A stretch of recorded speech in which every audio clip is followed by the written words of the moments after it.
Mesdames et messieurs, merci à tous de nous rejoindre pour cette session d'information.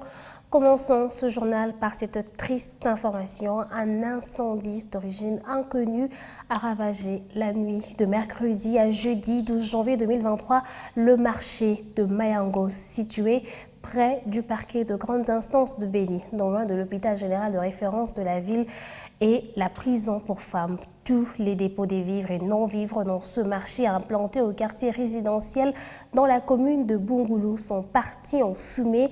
Les commerçants victimes de cette situation appellent à une aide financière. C'est un reportage de Roger Kakuliraï.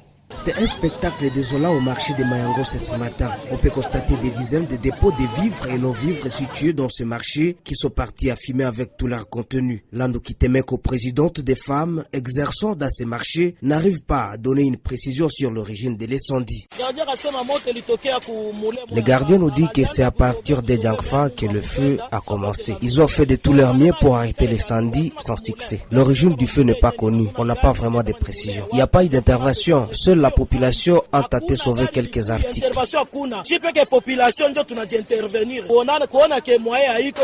Oko Elema Claudine a tout perdu après cet incendie. Très désespérée, elle appelle à une aide urgente. Je suis vendeur des épices. Tous mes articles ont été consumés. Je n'ai plus rien à part le souffle de vie. Je demande aux autorités de nous venir en aide. C'est ici où nous trouvons la vie. Nous ne pouvons plus fréquenter nos champs étant donné que ces derniers sont occupés par des rebelles.